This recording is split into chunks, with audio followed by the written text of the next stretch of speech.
we've entered an age where management ownership has a duty beyond protecting its own assets, has a duty to the public.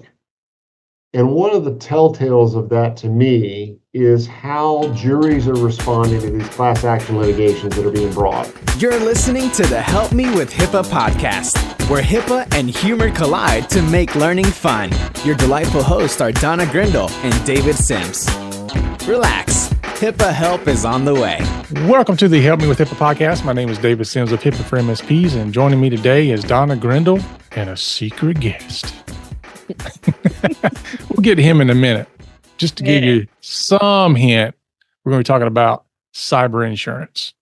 So yeah, we've been threatening it. Finally got it done. Thank you, John. Yeah. So we'll go through our normal stuff in the beginning, and then we'll jump right into our interview. And very interested to hear what he's got to say, because it's been a while since he's been on. Yeah. But anyway, so let's talk about the PriceSec Bootcamp. Yeah. Get out there, sign up. We're running out of early bird time, folks. Go to PriceSecBootcamp.com or the HIPAABootcamp.com. 3.5 days intense training. And it's one of those where you will say, I had no idea what I didn't know. Mm-hmm. That's our job, is to make sure you learn what you don't know, and then a clue about having to move forward. So we talk about why you got to know it and what you should do about it. And it's great fun. It's great fun. That's all I can say. It's great fun. Yep. So it'll be April 9th through 12th. And go to the website and check it out, because there's a lot of information there. We'd have to spend the entire episode talking about it if we went through everything, but it's quite a good time. So we hope to see you there. If you got any questions about any of that, shoot us a message. We'll be happy to answer it. Yeah, boy. All right. I want to thank those of you who help us by sharing us out, leaving us a review, and, sending us crazy email. You know who you are. You know who you are, George. All right. Let's get into it with John Miller. Welcome back, John. Well, thanks for having me, guys. I think it's been, I don't know how long it's been. Pre-COVID, for sure. I know. Yeah. Glad to be back with you. Yeah. This is what, number 3? Hey, maybe more. I think that they just, like the very beginning of 2021, and they were talking about recognized security practices the last time we talked, when you informed us things that we needed to know at that time. We were both like, oh, this is going to be great. And then you're like, okay, it doesn't work the way you think. Yeah. So we're ready to learn some more about where we're standing and how it doesn't work the way we think. We're thrilled to have you. And just for those who haven't listened in when we had you on the show before, tell them a little bit about how awesome everything is for John Miller, that is. Don't know about awesome for John, but I am surrounded by about 350 risk professionals here at Sterling Seacrest Pritchard, and I am largely a figurehead in many ways, because I got a great team around me. But we continue to go through some adventures with clients. I think at one time we had 2 of the top 10 breaches in healthcare in the southeastern United States. And that's a title that I don't prize, but it certainly gives you a lot of experience when you go through the trials with your clients. So I was going to say, do I say congratulations, or I'm sorry, or? Well, it's part of why my hair's turning gray. So, it's just part of it. It's called that you have strong depth of experience. That's exactly right. Or trial by fire, one of the two. I'm not sure. I think they're the same. So for those of you who want to learn more, you can go check out Sterling Seacrest Pritchard. That is the URL, the Sterling Seacrest Pritchard, or are you using SSPINS? I think it's SSPINS.com. You might could find us the other way, but that's my email address. So I know you can find me that way. We Yes, have indeed. merged. We have merged since the last time I was with you guys. So I think we were Yeah. Sterling Seacrest Partners. partners back then. Yeah.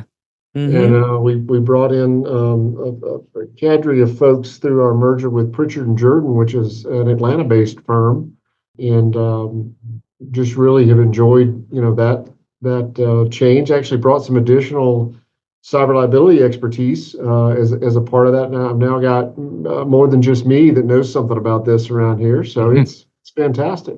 That's got to be a huge relief. Absolutely. Well, anytime you can walk down the hall and talk to a colleague and compare notes about whatever issue you're dealing with, it just makes everybody Yeah. smarter. So that's what they always say about the Oracle at Delphi. He wasn't the best Oracle, but he served the best wine. If you can just get good minds together, it's amazing what you can accomplish. Yeah, you got a good point there. Well, that's what we're going to try to do here. So at least this time we did give you a heads up on questions, because usually that trial by fire applies with us, and we're still proud you show up. But I gave a huge list, and first let's just talk about your general thoughts about where things are in the business of cyber coverage, the impact that Merck may have. A lot of people expect the Merck case, which we can go into that a little bit about the impact it may have. But what do you see, and what do you see? Where do you see us going now that cyber is, every day it's more important? Yeah, so the last 24 months, 36 months-ish has been probably the most difficult time I've certainly ever seen in my career. I've been selling cyber liability insurance since the mid-90s, believe it or not. And the last 36 months has been really trying. If you'd have asked me 24 months ago or 12 months ago, if I'd have thought that we were still going to have a vibrant market in this space, I'd have told you I don't think so. I can't tell you the number of insurance company conventions, meetings that I've gone to where I had senior CEOs of various insurance companies say, I'm not sure that cyber risk is really something we can stomach in the long term. The losses were mounting. We had a run there where I thought a bunch of the carriers were going to get out of it.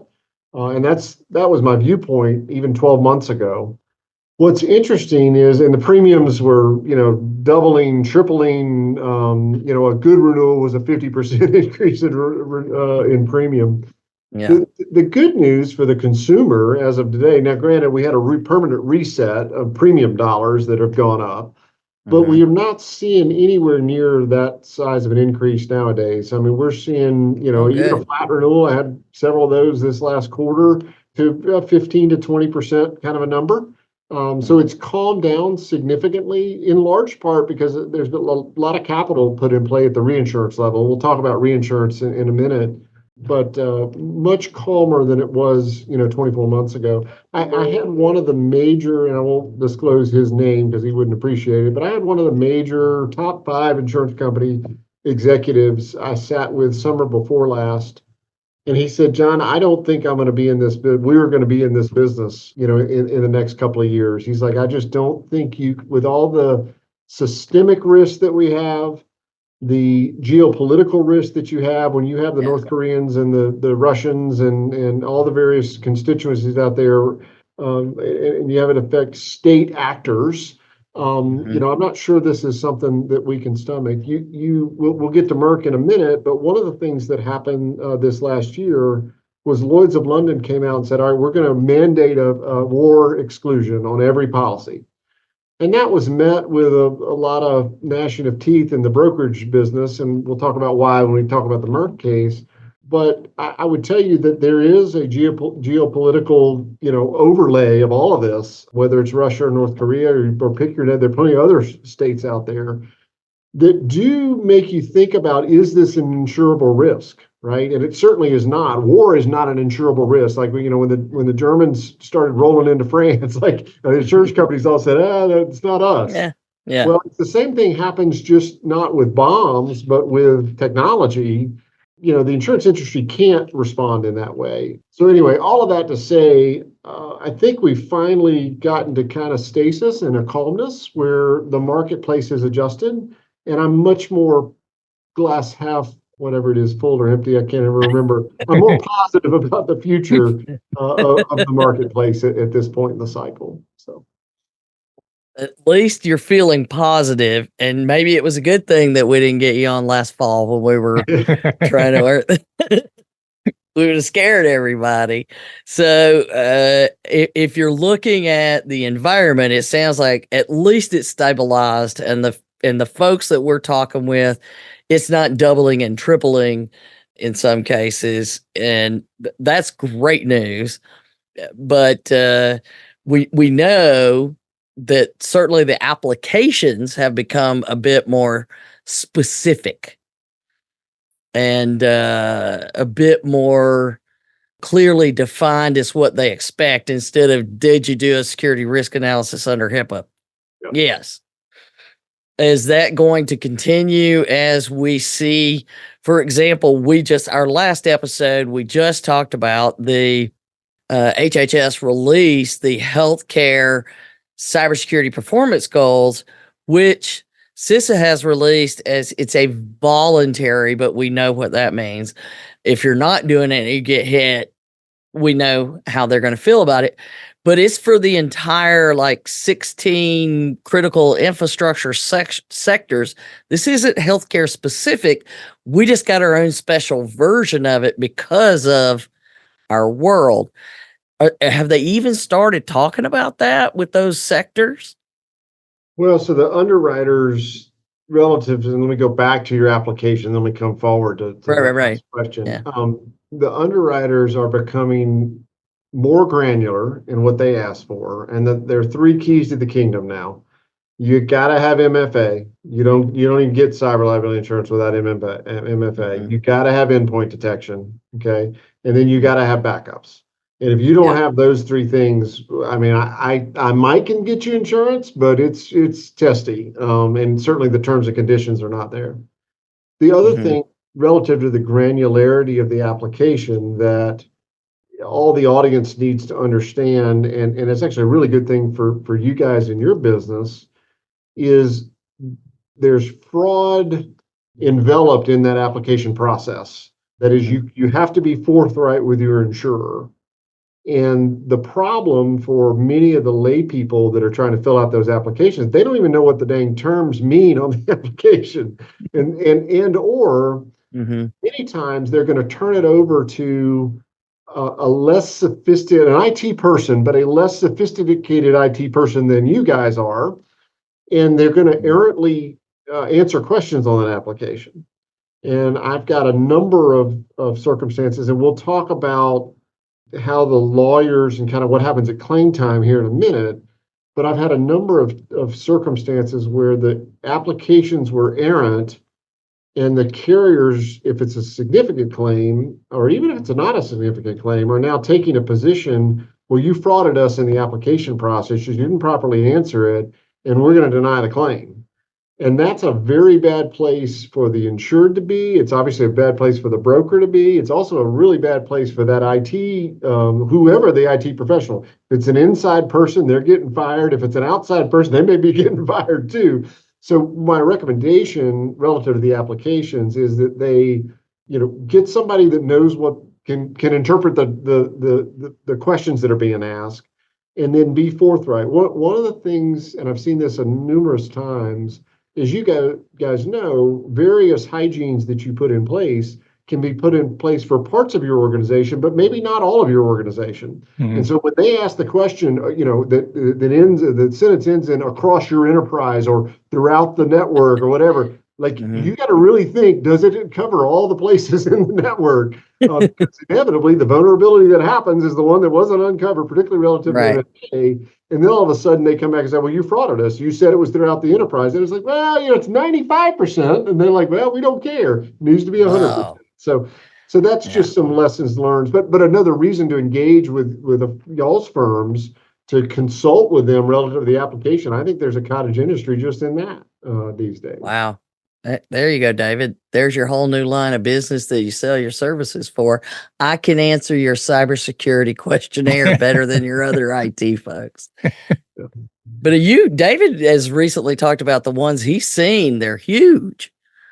Yeah. There's a lot of stuff in them, and you bring up like the MFA. There's question about, some of them say you need to have MFA, like you said, enterprise wide, and it's like, okay, how do we do that?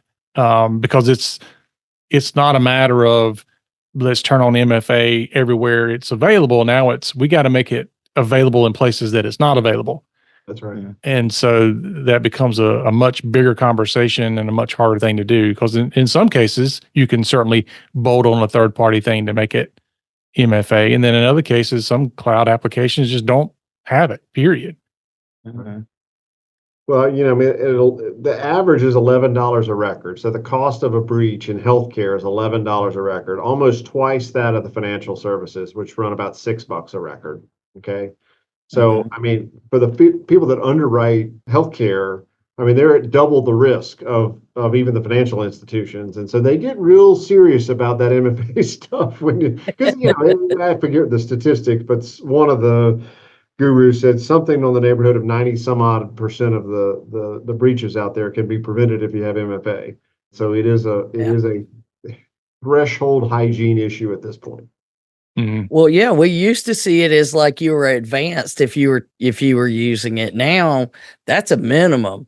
And we're seeing it across the board in even the CPGs and all of the other things. And we still have people saying, well, it's not convenient. We don't want to do it. Yeah.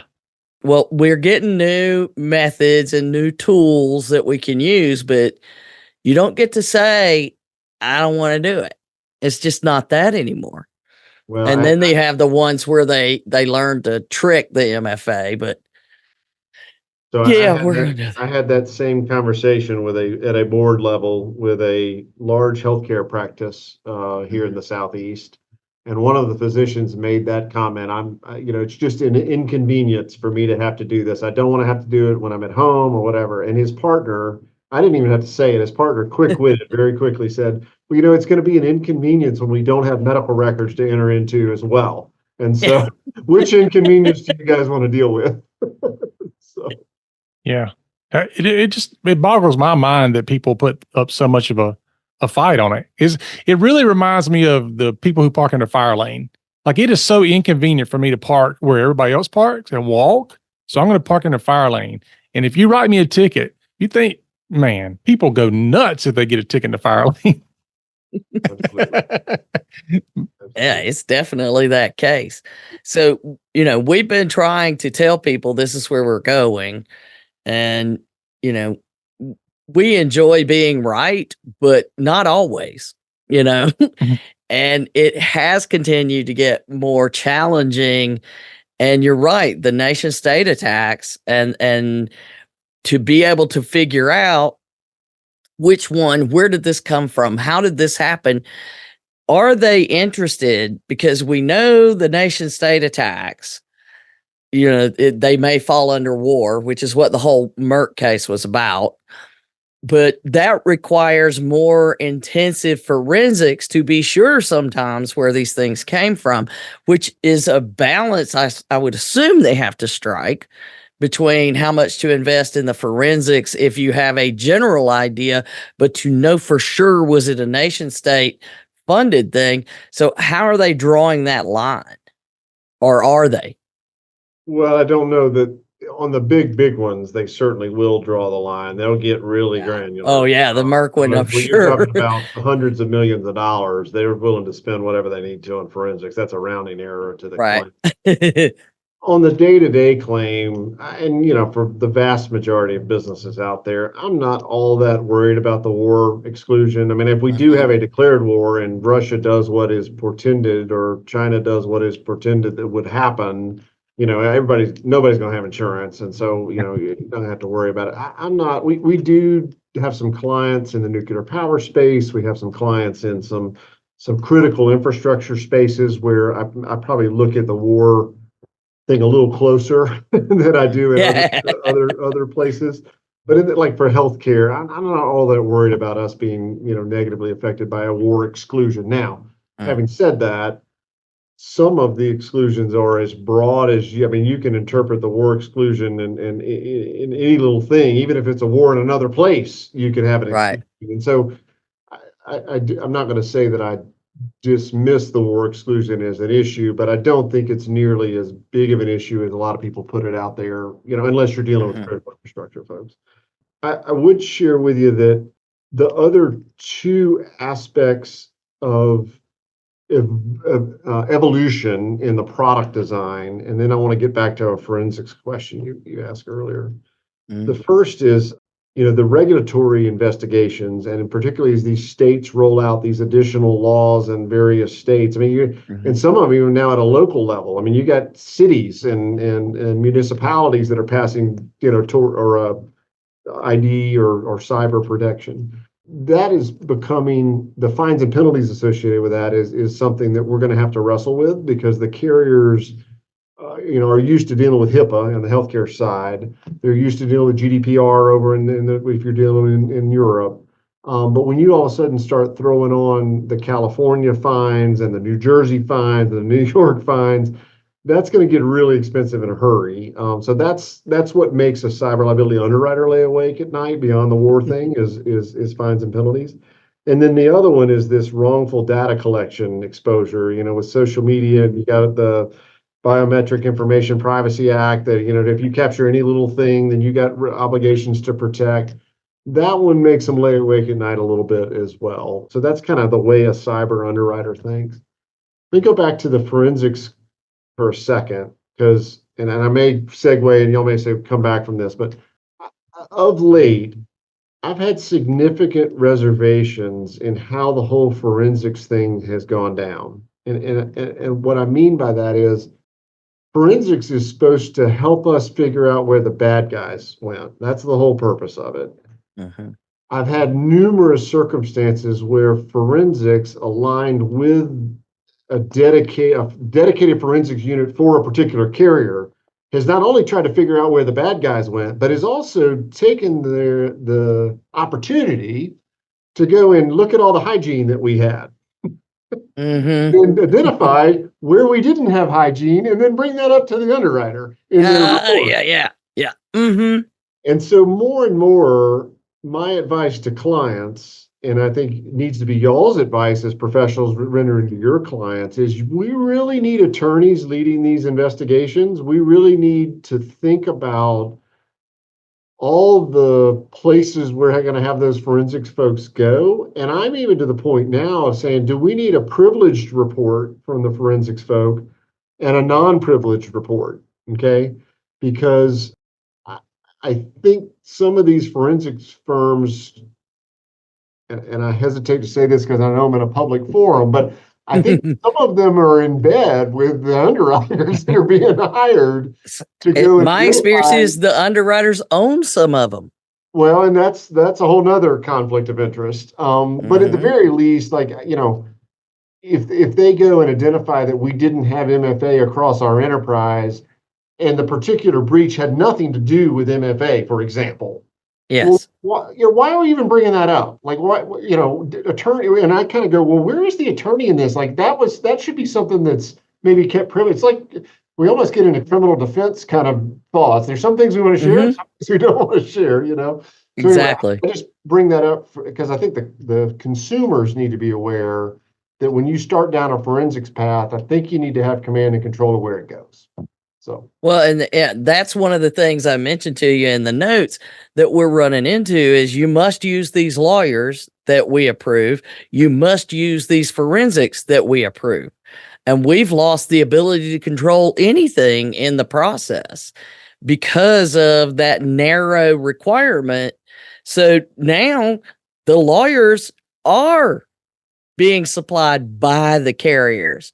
The forensics are being supplied by them, and you don't get to tell them. The conversations we're having are nowhere near what we used to have, where I'm used to, an attorney would bring us in and we would sign, a BAA with them, and they were hiring us, so it would be underprivileged.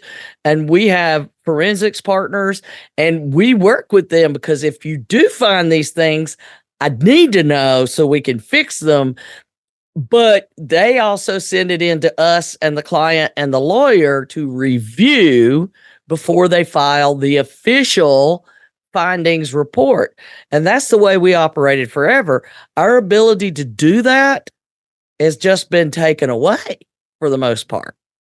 Yeah, and I would tell you that's part of the evolution of the industry. So it really started as a relatively small premium kind of rounding error kind of thing for a lot of these carriers. And as the loss started to mount, they got serious about navigating. And you're right. I mean, I remember the days of, you had your handful of quality attorneys that knew something about cyber liability and HIPAA, and you would go to them and they really had carte blanche to hire whoever they wanted to, right? Right. That's changed, and it's changed entirely, largely due to the fact that the cost dynamic has changed. I mean, think about the number of breaches times every breach.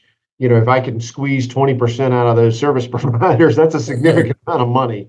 So I don't blame the insurers for doing that. And then, by the way, they do the same thing in automobile claims. They do the same thing in absolutely. liability claims. And so navigating that or unwinding that and getting like it used to be it's not going to happen. No. However, I do think there are carriers that do it better than others. And so the question, if I were a consumer, really from the moment you identify that there's a breach, broker, carrier, walk me through what's going to happen. And oh, by the way, if you already have a cadre of people that your go-to folks, well, as a part of the underwriting process, I want to meet them before I go and bind a policy with you, because the performance, as you guys know, the ability to quickly identify from a forensics perspective, quickly get notification out, quickly ramp up the call center, all those things every day, every hour matters when you're dealing with that because of the brand hit that you take. I forget where the statistic came from, but it's something like the general public gives you a 2-week window. So 2 weeks after your breach, like they're okay, and you got to have some time to investigate it. But every day that goes by after the 2 weeks, you start to take a brand hit. And interesting. And so the thought process around, hey, I want to know the team that's going to work for me. And when you buy insurance, you don't think about it. I'll give you a great example. Our physician practices, when they're buying malpractice insurance, for the people that haven't been through a malpractice case before, they kind of go, oh yeah, it's an A-rated carrier. They don't really, well, I want to know, do they have good attorneys? Oh yeah, they got good attorneys. For the people that have been through a malpractice case, they say, does Bob Smith represent them? Does Joe, Davis represent? They know exactly who they want when the case comes. And I would tell you, the cyber has changed such that now I'm getting customers that are asking that question, and they want to get really granular as to the capabilities of the service providers behind the insurer. Yeah, and it's becoming more important than ever.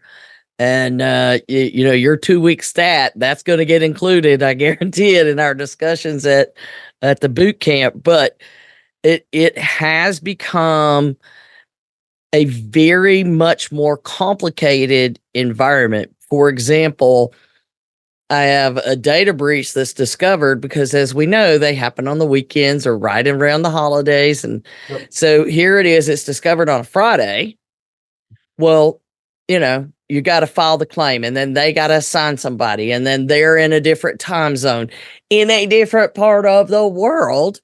And, you go through the things, and that every minute counts kind of thing. Well, I've had to shut them down from communications because we don't know how bad it is. Yep. And we're not allowed to look into how bad it is, and we can't open them up. So now I'm trying to deal with our physicians who want to treat their patients and get access to this information. Well, I'm sorry, because your insurance company is not going to allow that to happen. Well, they don't take that very kindly. So I think truly understanding, we've said, how do you file a claim? You should know that. That should be in your incident response plan. It should be in your incident response plan what's going to happen when you do file a claim. Mm-hmm. Now, if I start pushing that and my clients come and they say to John's group, I need more documentation about this. Is that going to be readily available, or are they kind of wishy-washy on sharing all of that? No. It's readily available. I mean, I've had numerous conference calls. They've got written materials. I mean, you can get pretty granular, and particularly Okay. the larger organizations, you Yeah. can get pretty granular as to exactly, what to expect, and even the belly buttons of who you're going to be dealing with.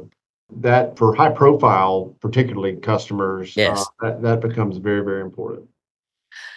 Well, definitely one of the things we're going to point out to them stronger, that we've always said it, but I think it's just like MFA. We've always encouraged it, but I think that is going to also become, I want that documentation up front so that I know going in, because I feel so bad for these physicians who then become terrified. And it's like, when you were talking about the business partner had to say, yes, it's also inconvenient for blah, blah, blah.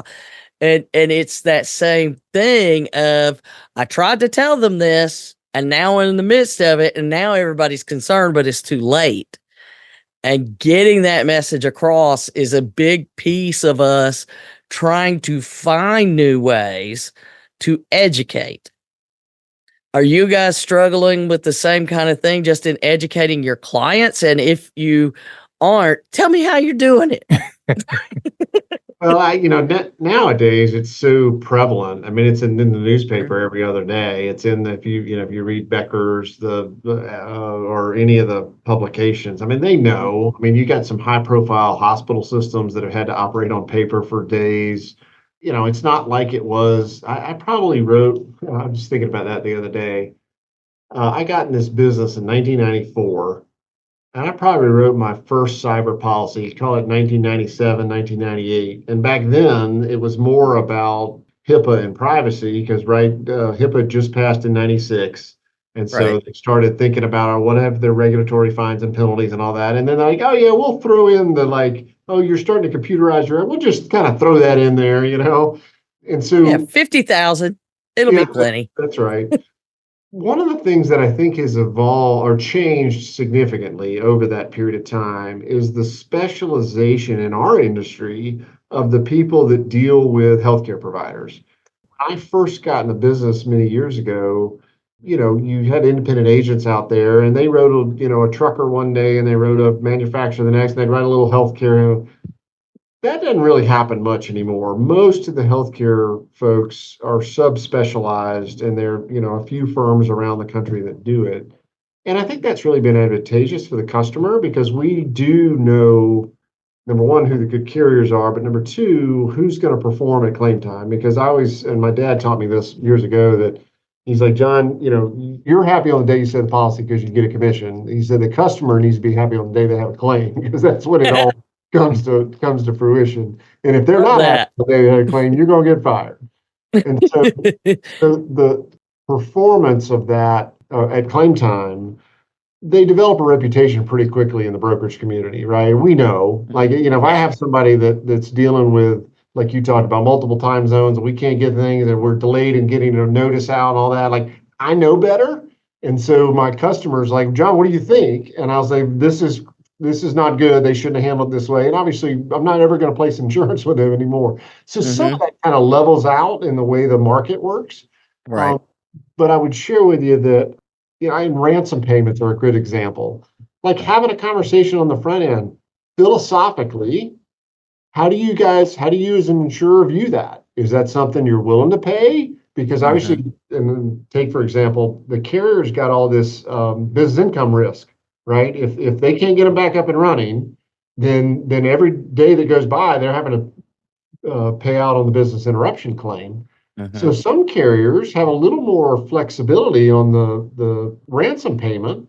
And by the way, I heard a statistic that 17% of the time ransom is paid, which seemed high to me because we don't have it happen all that often. But I know there's some carriers out there that'll roll the dice a little more frequently. And of course, the physicians want to hear that, right? Because they just want to get back up and running. But some of the carriers say, absolutely, we don't pay ransom. That's just not in our DNA. Well, you got to decide from a customer standpoint, what's our philosophy around that? If we are breached, do we want to get back up and running, or do we want to have this global kind of we don't pay ransom to try to keep the money out of the bad guys' hands? If I'm a business owner, I'm like, pay the damn ransom. I need to get back to operation.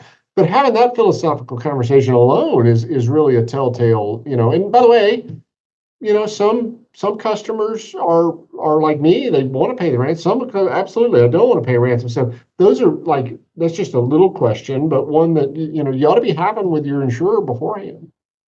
Well, and then on top of that, we have cases where you pay one ransom and all that does is decrypt it to another ransom. That's right. And another one. And one of our forensics partners said that they had one where it ended up, by the time it was said and done, you paid the big ransom and then you paid additional ransom on each machine. I think they ended up paying 70 different ones by the time it was said and done, but they didn't have a choice. But we just did an episode on some discussions that are happening about banning ransomware payments with the intent of stopping it if we ban it. What are your thoughts on that? That all sounds great. Listen, it's just like health insurance. Okay. Mm-hmm. So if I think we can all agree that we ought to try to limit the expenditure of certain health care out there in the world. And that's all great till it's my child or my mama. And then you need to, Katie, bar the door. We're going to spend all the assets of the insurance company. And I think this is the same dynamic in a societal decision. I agree. I think we ought to not pay ransom because I think it's financing. Did I share with y'all the story? And I can't remember the name of the little town in Romania. I don't know if I did that on a prior broadcast. There's a little town in Romania that has like a Lotus dealership and a Mercedes dealership. And it's got like 7,000 people in it. Well, there's no way you can finance, you can support a Lotus dealership and a Mercedes dealership, but it's entirely a cyber criminal based Romanian economy for this particular town. Wow. So philosophically, as a society, should we not pay it? Absolutely. We need to shut those kind of things down. It's organized crime is really what it is. Right. Yeah. But if it's my business, and I got 17 locations and I need to get back up and running. And oh, by the way, I'm taking a brand hit every day that I'm not paying the ransom. Like I pay the dang ransom. If it's, what's the average median ransom payments, like 158 grand industry wide, according to one source. I'm like, yeah, for 158 grand, I'm losing, 200 grand in revenue, during every day. Yeah, I'm like, and by the way, it's not my money. I paid premium for you to pay that ransom, right? And so I'm not sure. Let me say it this way: I'm not sure it's appropriate for us to mandate that ransom shouldn't be paid because I think that gets our free enterprise economy is hampered by that. So I'm not sure I'm giving you an answer, but I'm not sure where I fall.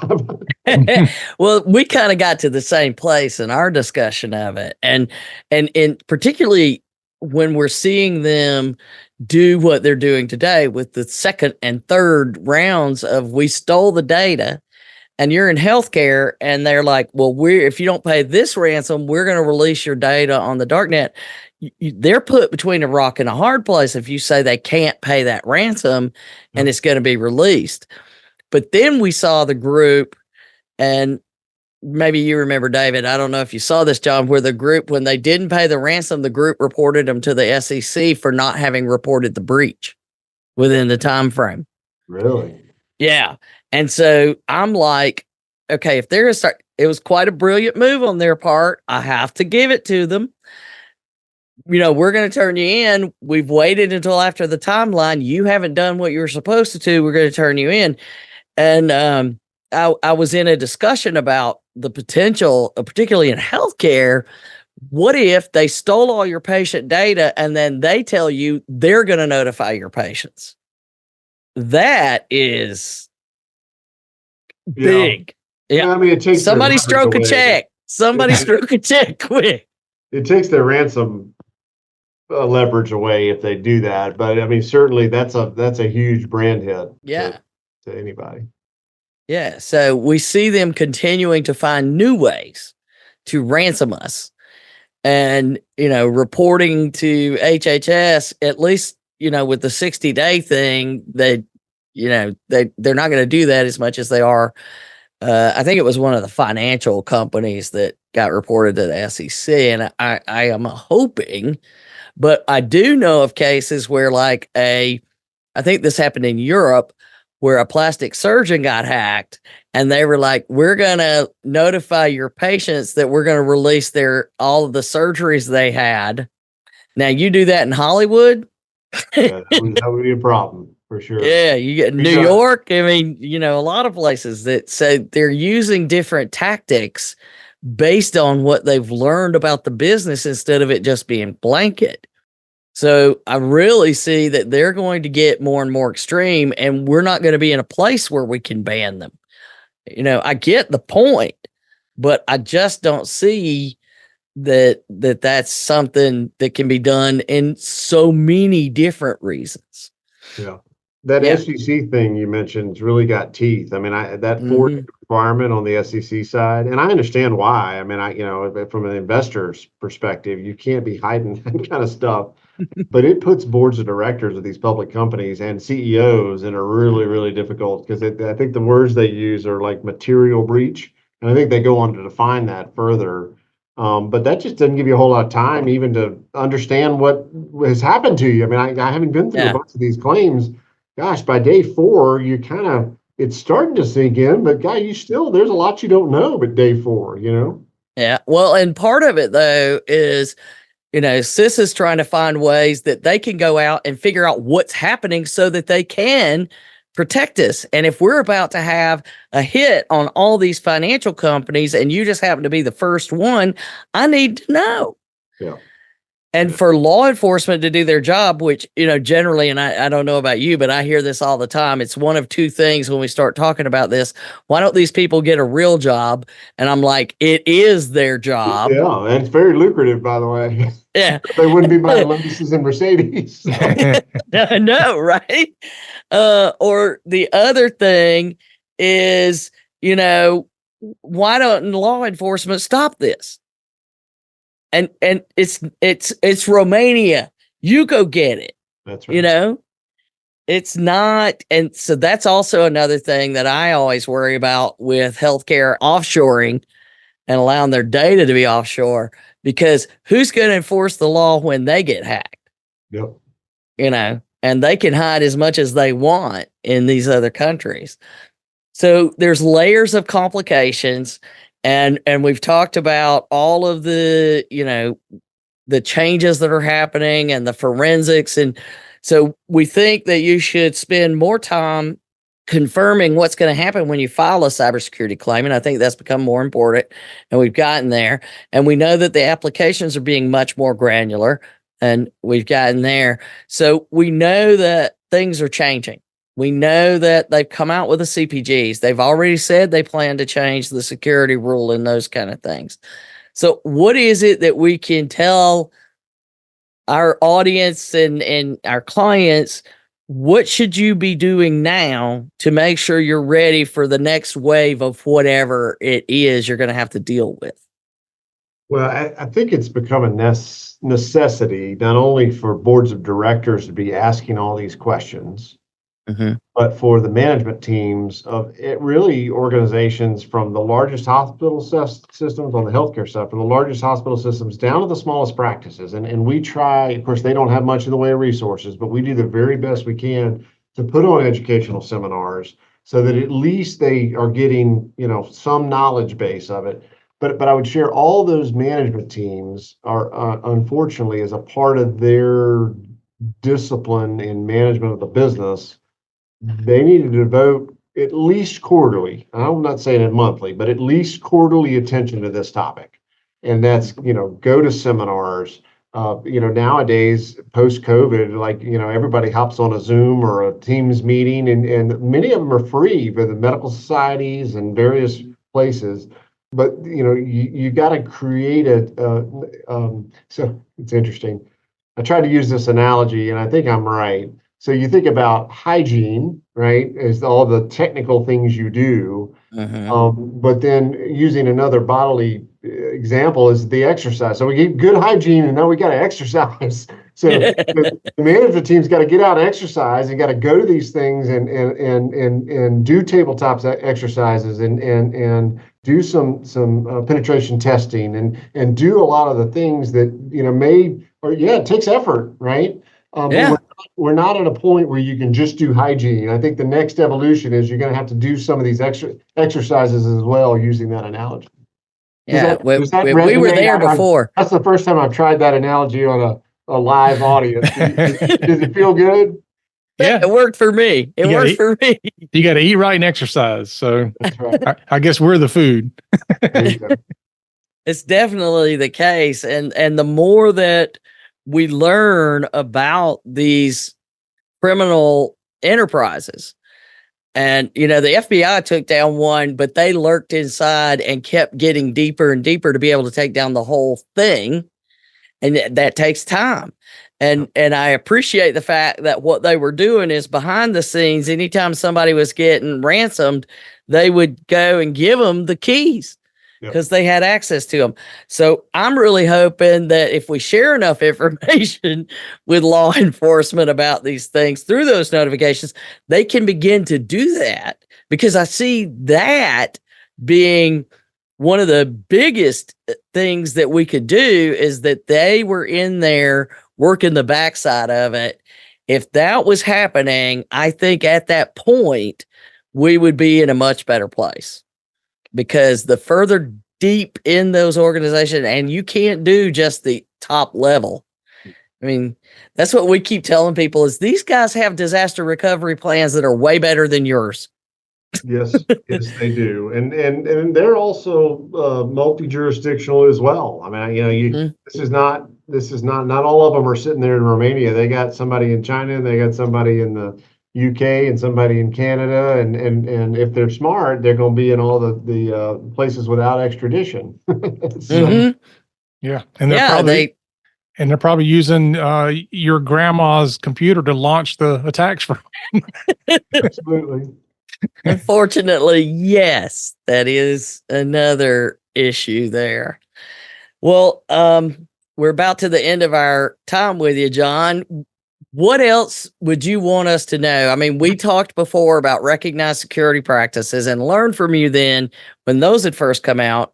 The CPGs are now being added as another voluntary thing, and we know the rules are changing. So you taught us then, I'm not going to give you a discount if you're doing these things, but your rates aren't going up as much if you do these things. And so that was something we both really took to heart and started teaching. With all of these changes coming up, should we be teaching more about getting management more involved, like you said, or trying to get ahead of things? We're saying go ahead and adopt these things. Now, the good news is the folks that listened to us and started adopting the recognized security practices are well down the path to the CPGs because they cross-referenced it. Yep. Sooner rather than later, you're going to need to do these things. So that's what we're teaching. Should we push it harder? Should we teach them more, something different? How can we help you help them? Yeah, it is a difficult, like the, with doing the recognized security practices, the government said, all right, well, if you do those, we're going to consider that in our fine levying. Allegedly, it was not supposed to be, if you didn't do those things, it was not supposed to be punitive. The way I look at that, though, is, gosh, we've got tools. We know what needs to be done. The net investment in complying with the recognized security practices and the things that are coming in the near term, we're going to be dealing with it in 24. Mm-hmm. In the grand scheme of things, for the medium-sized practice, the larger practice is a rounding error in their profitability. It just really is. For the smaller practices, I feel for them, because some of those things, as you guys know, they cost money, and some of these practices are living paycheck to paycheck. And oh, by the way, I also think the government is not necessarily, and the hackers, because they know those guys don't have any money anyway. They're not targeting those. So, I mean, it's kind of self-fulfilling prophecy. But I would share with you that we've entered an age, and this is the way I talk to boards of directors about this from the hospital systems on down. Mm-hmm. We've entered an age where management ownership has a duty beyond protecting its own assets, has a duty to the public. And one of the telltales of that to me is how juries are responding to these class action litigations that are being brought. And y'all know there are a couple of firms in the country that are really good at that.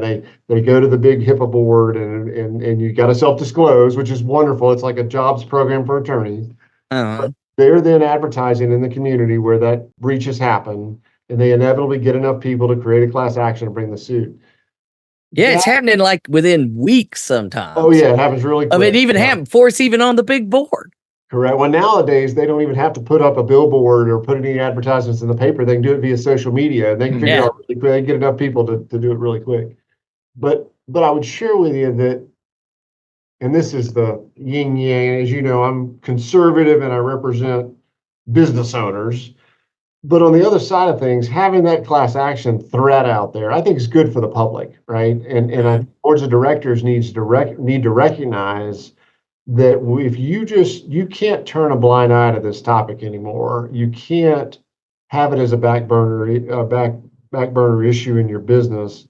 It needs to be one of your top 5 strategic initiatives. I don't care what industry you're in. I mean, I have a harder time getting that across to manufacturers and some people that don't deal with PHI. Certainly financial businesses, healthcare understand it, but I'm making the argument to all people in management that I'm meeting with these days that it's in your top 5 of strategic initiatives because of the huge brand hit that you take when you have one of those class actions. I mean, it's like you haven't done enough to protect the public. I mean, think about what the Boeing's going through with the Max jet right now. Like you talk about affecting the brand. Anytime you start talking about safety, there's this. And have I ever talked to you about reptilian theory? No, but we need to know it. So you need to go Google reptilian theory, and it's this concept, and I don't do it justice. The defense attorneys do a much better job, but it's this theory of, like, first and foremost, it's about safety, right? And so that's why the little lizard, like, immediately like as soon as you see any threat, it just takes off, right? Right. And so if they present something to a jury and it's around safety and around protecting little ones and that kind of thing, like immediately your reptilian brain goes to, wait a second, if we're not doing the minimum level to protect safety, then we got to fix that. Like I'm not doing us justice. Well, that might explain the motto we are all using, that the Health Sector Coordinating Council, the Cyber Working Group, or we're using on all of our 4 or 5D stuff. Cyber safety is patient safety. Mm-hmm. Yeah, absolutely. We're trying to trigger the reptilian brain thing. Is that what you're saying? Okay. Yeah. Marketing people came up with it. We just say, compliance is about patient care. We didn't think ahead that far, but we're going with ours. Yeah. So that's it. That's really what we're looking at there when we say that, is trying to make that safety thing kick in. Absolutely. And I think it's finally sinking in. I mean, you still find pockets of people that are just ignorant and don't know better. But you don't have that. Bless her heart. Bless their heart.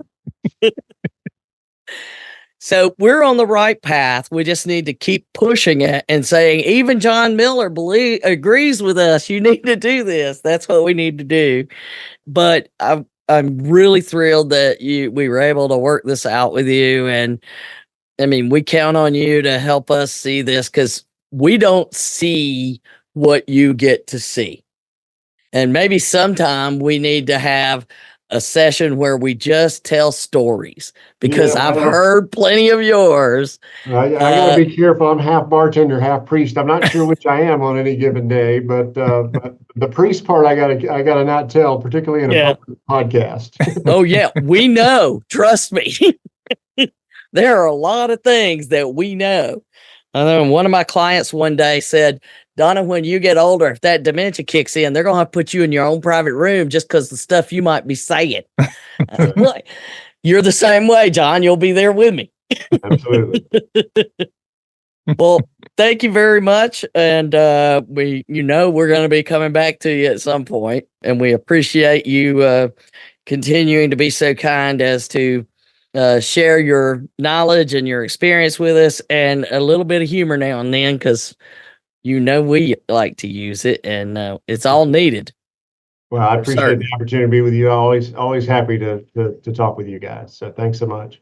All right, guys. Well, David, let's close it out then. All right, folks, that is our show for today. Thanks for listening. Be sure to follow us and share us out on your favorite social media site. And make sure you go visit John and get some of that cyber liability. He's handing it out like candy. Remember, for Donna and myself, HIPAA's not about compliance. It's about patient care. Help me with HIPAA. Let's get it right. Protect your patients day and night. Donna and David, the experts on your side. Help me with HIPAA. Let's get it right. You've been listening to the Help Me with HIPAA podcast, hosted by Donna Grindle and David Sims. The show created to help you with HIPAA. For more information or to ask us a question, visit our website at helpmewithhipaa.com. Neither Donna Grindle or David Sims are attorneys, and they do not offer binding legal advice concerning regulatory compliance. The information in this podcast should not be relied upon or construed as legal advice in any way. Consult your attorney for legal advice concerning compliance with HIPAA regulations.